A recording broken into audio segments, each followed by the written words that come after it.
Welcome to today's episode of The Growth Zone. I am Christian Bartsch. What is the core benefit of listening to this show? Business leaders in corporate and privately held companies gain insights into trends and strategies that provide them with a competitive advantage in the marketplace. Each episode focuses on an area such as marketing, sales, innovation, or funding that is absolutely critical to the growth of companies, whether they are startups or corporate global players, where management needs to juggle the challenges of market entry or knowing how to navigate the uncertainties of disruptive developments. Mind feeding is where clarity evolves and helps solving organizational challenges. For those who listen to the entire episode, I have a special surprise gift. I am working on some great guests that are industry leaders in management, innovation, and marketing. Let's get started on today's episode.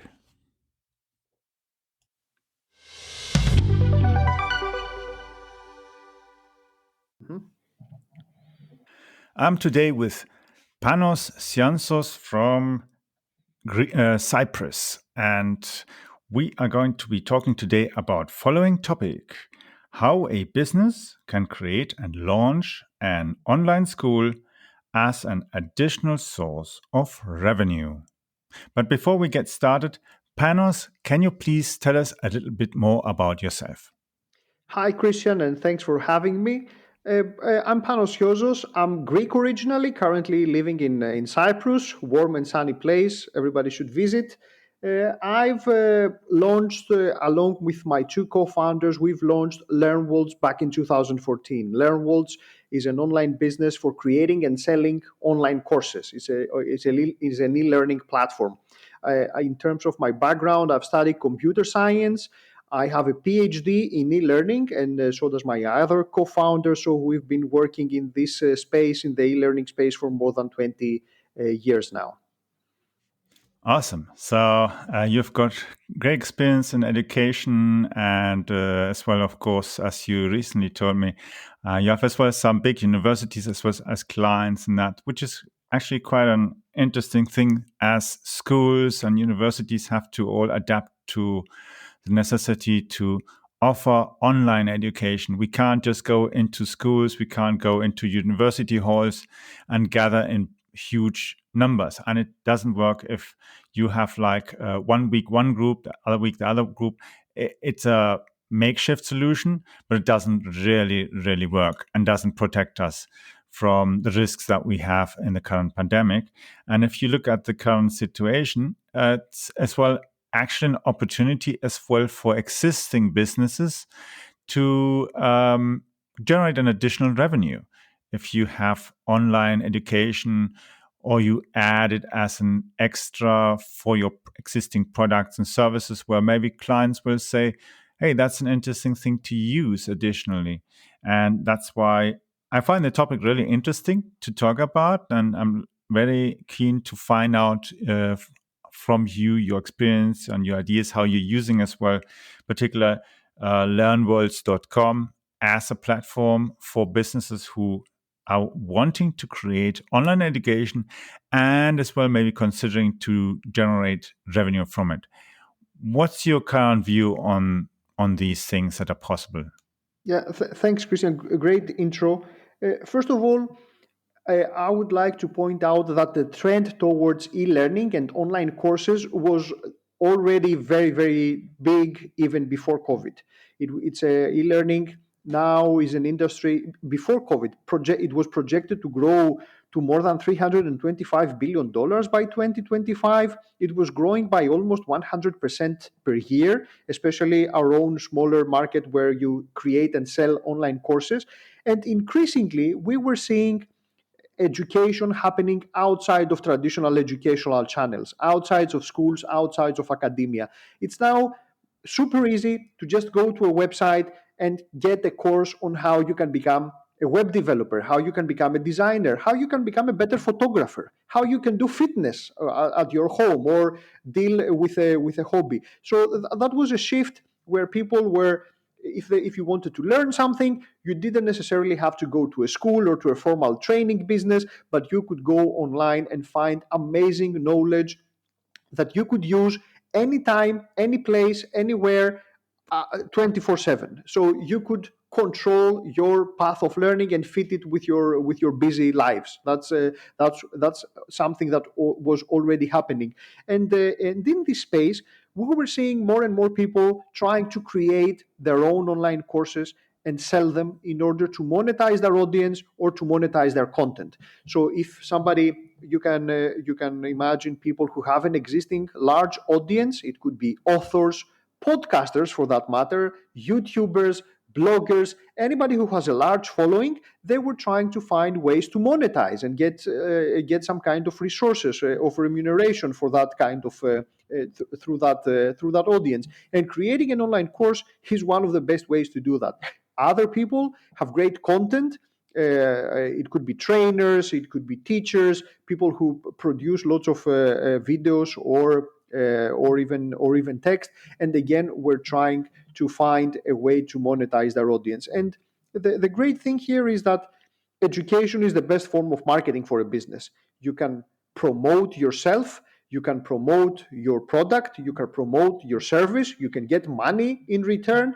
So I usually say that an online course today can do anything and even more than an ebook could do 10 or 20 years ago. So people, I mean, Amazon was built on top of that. People were creating ebooks and publishing ebooks in order to obviously get revenue, in order to present themselves as experts, in order to attract leads to their business and be able to do some lead magnets.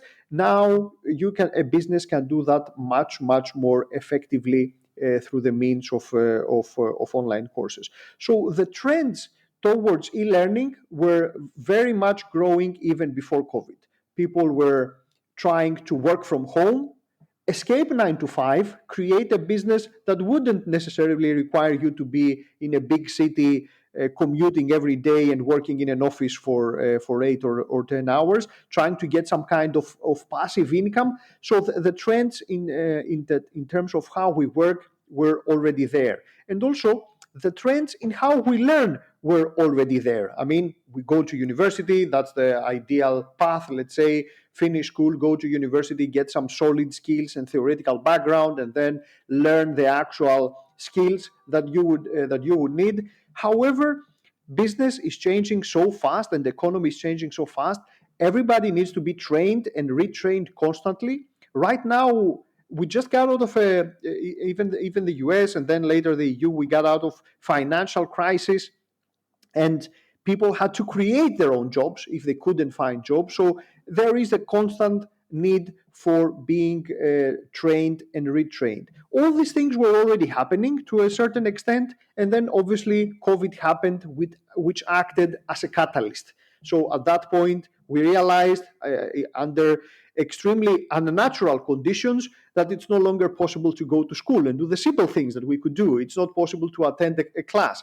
And this is when this trend towards e-learning really skyrocketed, and more people and professionals understood what they can do with the means of e-learning, and how a professional can create an online school and reach their customers, their audience, their students through the means of e-learning and get profit in the meantime. So we really hope that all these things with COVID will go away soon. In the meantime, we have to do our best. And as a platform, we are helping people to launch their own online schools and stay afloat, adapt to an online business model, because we will need this online business model and this adaptation. But I totally believe, and we're seeing that because we're so many months into these lockdowns and all these restrictions.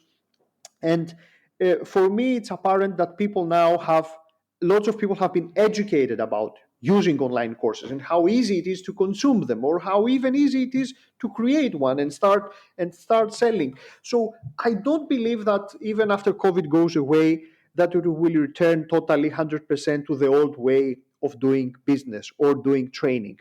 So I really cannot see a future where, let's say, a company wants to train 200 employees, and puts them in a hotel for 5 hours of PowerPoint. I think this will never happen again. We will meet again. We will have parties and drink a few beers and mix and mingle. But there are so many more resource efficient and effective ways to provide training to people. Either if it's for skills based to get them to get some new skills, or even for fun, because this is also a large part of education. It's not about hard skills, it's also about fun, doing fitness and gymnastic, adapting your diet, learning a new hobby, learning how to do photography, gardening, cooking. There are all sorts of different amazing skills that people are interested in. And even now, under these conditions, they can only consume through online courses, but also in the future, because they have discovered online courses and the wealth of knowledge that you can get from there, you will just be able to go online, get an online school, learn something about your topic and about the topic that you are interested in, and be happy in what you're doing. Yes, that's true. Because when you look at it as well with the schools who are now closed, children even as young as 6, 7, or even 8 or 9 are now learning to use computers, tablets, mouses, pens and e-pens and all these different things. Something that maybe 20, 30, 40 years ago wasn't there. Either the technology wasn't existing, or it wasn't something that was usually accepted or properly sponsored. When I started programming, when I was, I think, 13 or so, I had a computer that was by far powerful, better, and more advanced than the computer that I got access during our IT class in school. And it was crazy because I asked my teacher, well, can't we do graphics and color and so on? No, with that Siemens system, we can't. And I was using an Amstrad CPC 464, which was comparable to the a bit less powerful Commodore C64, I think it was, which is quite a different platform. And now look today, it's so much easier. You have people who maybe can only afford a phone, a smartphone or so. Then you've got kids watching the lessons on the smartphone.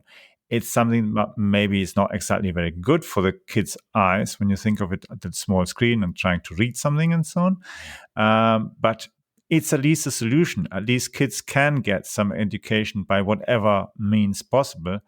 And the same thing is for students who maybe are nearly going to graduate, and boom, you've got the pandemic and they can't even really get the stuff, or children or youths who are going to leave school and need the final exams to have the right marks to gain access to university. And suddenly things get confused and messed up. And that's the thing. If you can't properly consume e-learning education, then you're not going to get the school marks you need to reach the next level of education, which can be a drastic impact on their long-term income and future in that. And I've just had a look this morning as well at your platform, and it looks really interesting with all the different things that are available. So when you look at it, a business who's got as well an existing client base and maybe is offering some kind of products, they must have a good opportunity as well to add this as an additional service for the clients, so that the clients stay with them, and after the pandemic, maybe they decide to invest the funds that they have collected because they haven't been willing to actually spend money, and then decide, okay, we stay with this provider, with this manufacturer, because they've provided us maybe additional knowledge that we've cut more costs and become better. So let's buy more of their products, and that maybe a reciprocity process that actually customers buy. And how can actually companies then, can they charge on the platform their customers for using it, or Mhm. how can I integrate it? Yes, of course. It's a great question. First of all, when we're talking about schools, just to clarify that, we're not talking about the public schools, or Mm-hmm. I mean, we have some of those that are using the platform, some universities and stuff like that.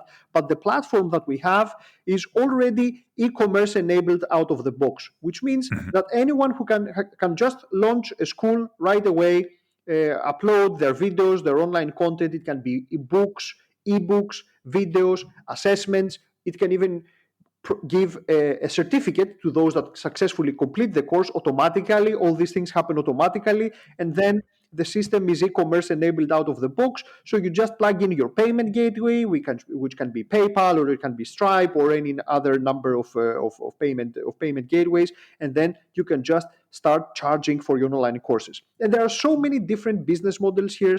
You can sell an online course as a one-off, so people can go in, they can pay €100 or $100 and get the course. Or increasingly, we see subscription payments, membership sites, where you keep publishing new content and you can be charging people $50 per month. An amazing school that we have, I like these guys very, very much. The School of Calisthenics. They're doing calisthenics, which is a form of fitness. Some guys from the UK. They had an online school launched before the pandemic at some point in mid 2019. They were big on Instagram, so started shooting some great videos with their like showing exercises. And these guys, they had already managed to have lots of paying customers even before the pandemic, and some very interesting business models there. You can just go in and purchase one set of exercises on its own, or you can just subscribe with a basic subscription, which I think at some point costed something £7.5 per week. So lots of different business models and ideas and innovation. And once obviously COVID came along, all these things really exploded. Their school grew to a global player in this specific space. So there are lots of different things that a business can do. If somebody has a training business, then obviously they can just upload their content online, or they can do live classes as well, and they can start selling courses right away. A small example that I can give of how we were able to help people during the pandemic: lots of yoga studios and fitness and dance schools, they just migrated to LearnWorlds. You plug in your Zoom account to LearnWorlds, or multiple Zoom accounts if there are multiple teachers teaching at the same time. You put a price to your course, and that's it. Your students can just go online and start watching the purchase and watch the online courses. And this seems to be obviously the the trigger for that was the pandemic. These trainers might have never thought about doing online courses because they had, I don't know, their small practice or their small gym. However, lots of those trainers realize how scalable online courses can be. Because if you're a trainer, how many people can you teach in a day? Like 8 hours? How many hours can you teach? 5, 8, 10? If you're a trainer in a city, let's say in Munich, you naturally reach your neighborhood, your city, perhaps a bit outside your city, or even your country if it's a small country. However, with online courses, you can create a great course, a self-paced course, and sell it 24/7 to a global audience. So a training business is no longer constrained by the kind of audience that it has next to it, or by the time, or by the country, or even by the language, and you can sell to a global audience. So for training businesses, this can be an amazing. We have some customers that are making multi-million. They have made multi-million-dollar businesses entirely running on top of LearnWorlds. So this is a business in a box. And even a small trainer or somebody who knows something that others could profit from can launch an online school. And there are some great cases here. We have schools that are teaching more business related skills, for example, finance and web development and web programming, and how to become a salesperson, or how to become a data scientist or data analyst. But also we have lots of people who are teaching uh, lifestyle and hobbies. It could be fitness, it could be photography, it could be how to become a better spouse, how to become a better parent, massage, or herbal medicine. lots of different stuff. I saw last week, I saw an amazing school that was launched recently on our platform. Somebody's teaching dog photography. So it teaches you how to create some amazing photographs of your dog, catching a frisbee or running through the water. And this is already a profitable online school. There are people who are interested in all sorts of different things. So there's lots of opportunities. If you know something very well, if you're passionate, if you find your niche, chances are that you can create a profitable online school around that topic. But also businesses that are not into training and they are not interested in this kind of experience, like selling courses directly to other people. Even all businesses can profit from training. As I mentioned before, I totally believe that education is the best form of marketing, because you're not aggressive, you're not like pushy or selling something directly to people. You give them knowledge. And this is something that we tested ourselves. The best lead magnets that we have for our business is not when we give ebooks or do I don't know, or give things or invite people to do trials. We just give free courses and we say this is a free course where you can learn how to create your online school. That's it. And people love to get to know new things. So this can be an amazing thing for a business, even a consultant or a service provider, to be able to attract new customers, because you teach your potential customers about something that they're interested in. So they might get the free course, which doesn't have to be something very elaborate. It can be just a 30-minute course with a couple of videos and a couple of ebooks teaching people, for example, how to do the best podcast, how to be amazing podcast hosts. This is something that I'm sure hundreds of thousands of people are interested in. So any business, depending on what it does, it can create an educational offering and can use that to attract new customers. And the next thing is that if you already have, as you mentioned before, if you already have an established clientele, training your customers is the best thing that you can do, especially if you have a product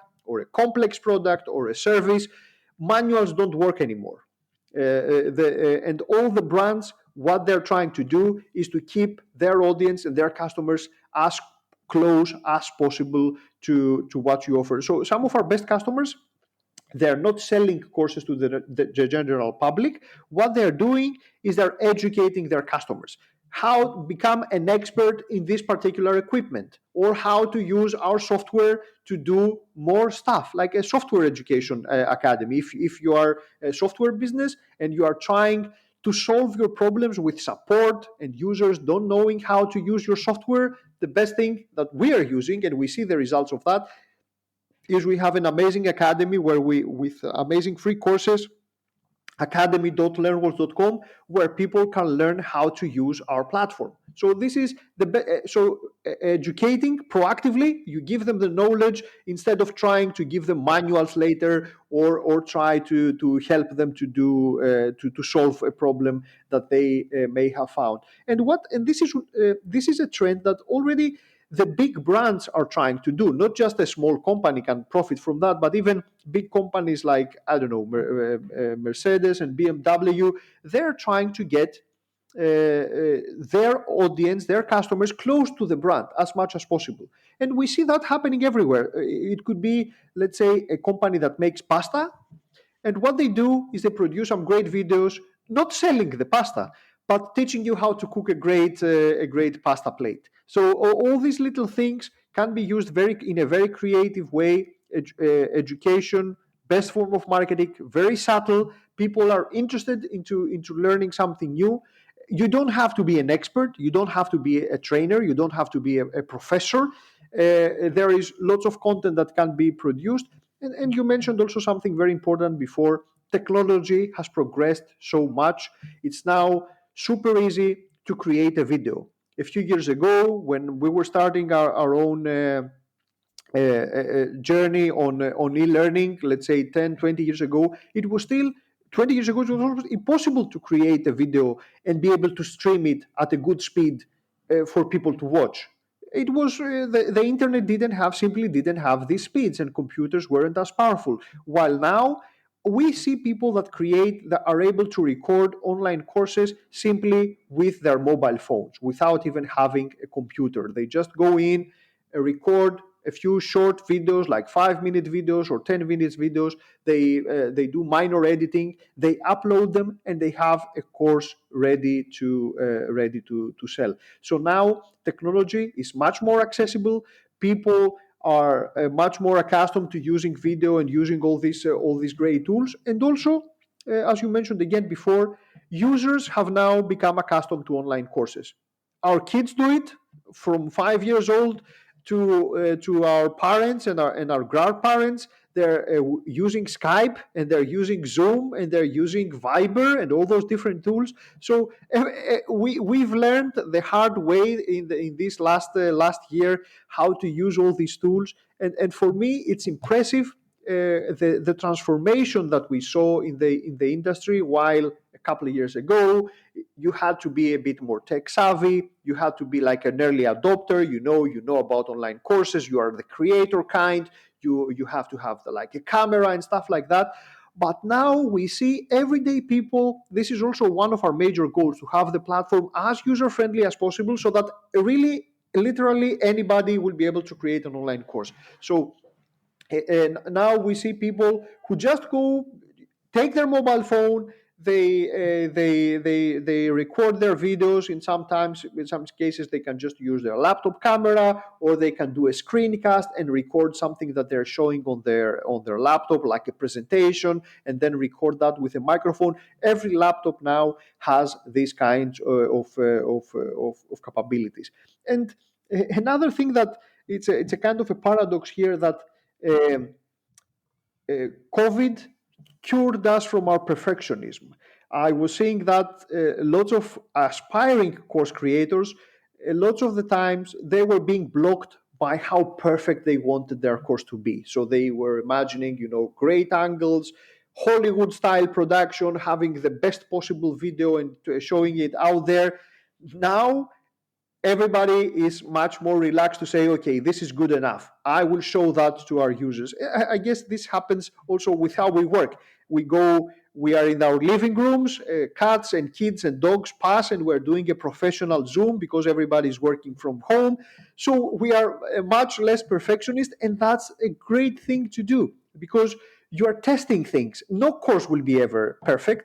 No course can be perfect at the same time, but what you can do is you can create your first product, launch it.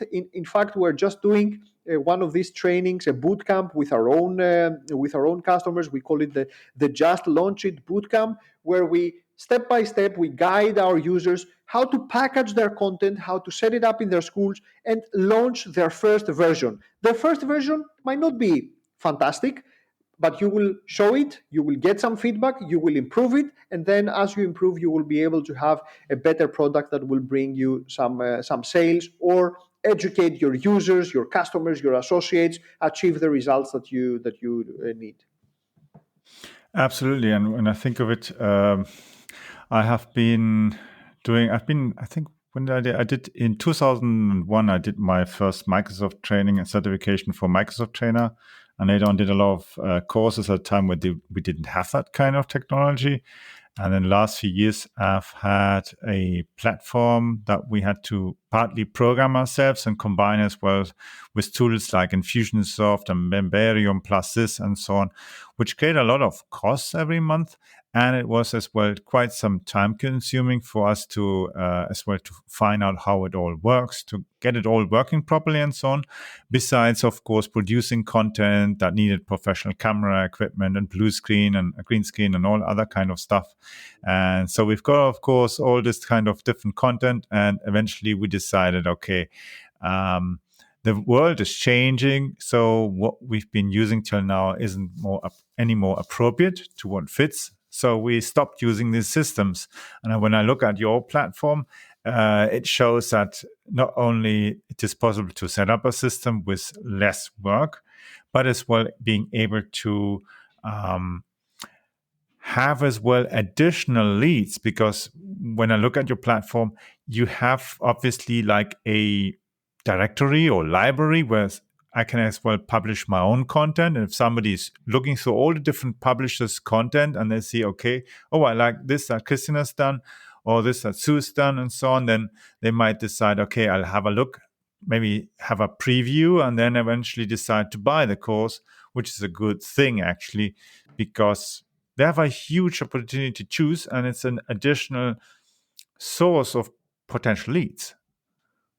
Yes, just to explain something here, in our own case, our platform, we are not a marketplace. So you will not find a catalog of all the courses, because what Mm-hmm. we do is effectively each one of our customers has its own school, its own business, which is great Mm-hmm. because you own the content, you own its, Mm-hmm. you publish your school in your own domain.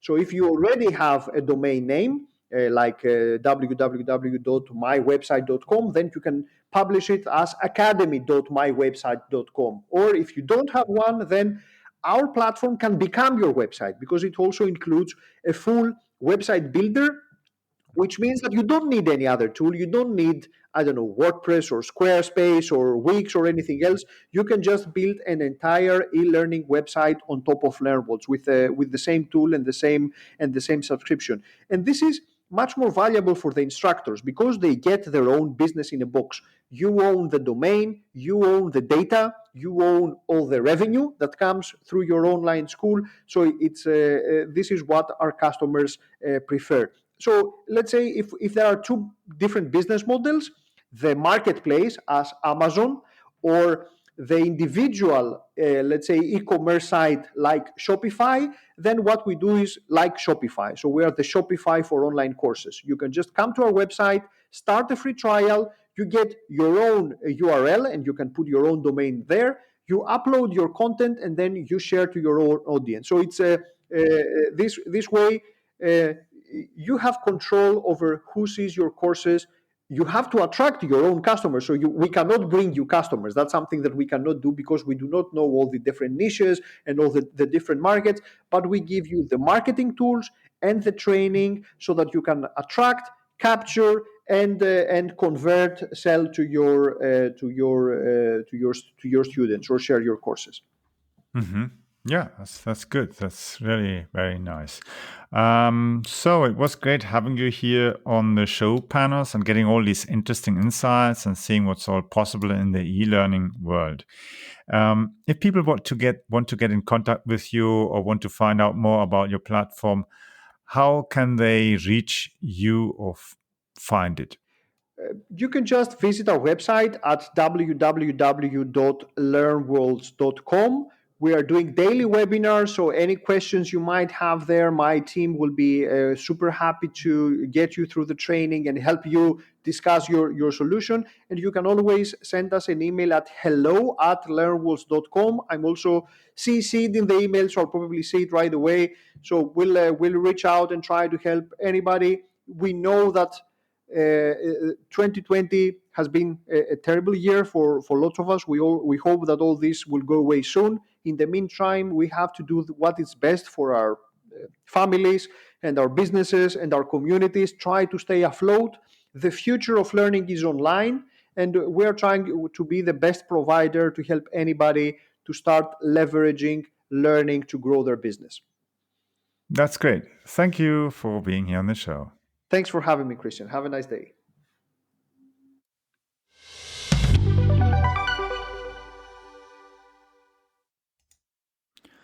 I hope you enjoyed today's episode of The Growth Zone with Christian Bartsch. Thank you for listening. Please leave a review or rating here on iTunes or on podchaser.com. If you found the content helpful, then share it on social media. I would like to invite you to follow our show so that you don't miss the upcoming interviews with leaders in the market. Simply visit the website follow.prmediareach.com. I will be adding the link also to the description of this episode so that you just need to click on that link. For those of you who are listening and signing up to follow the show I have reserved a free copy of the ultimate guide on content marketing. This is the strategy that got me top corporate clients like McDonald's, Linde, Hewlett-Packard, Deutsche Bank, Volvo, and many others. That strategy has been working for over 10 years. It also got me contracts with police, transport authorities, military, and several universities, and even leading research institutes. For sure, it also worked wonders as it got me many small, medium-sized entrepreneurs and enterprises as clients. And that even included international clients from all around the world. The link to sign up for our free broadcasting service and the guide is follow.prmediareach.com. That will give you access to the most recent version of my ultimate guide on content marketing. You can follow me as well on Twitter by using the Twitter handle CAPBarge. That's spelled Charlie, Alpha, Papa, Bravo, Alpha, Romeo, Tango, Sierra, Charlie, Hotel. Yes, that is CAP Barge. Charlie, Alpha, Papa, Bravo, Alpha, Romeo, Tango, Sierra, Charlie, Hotel.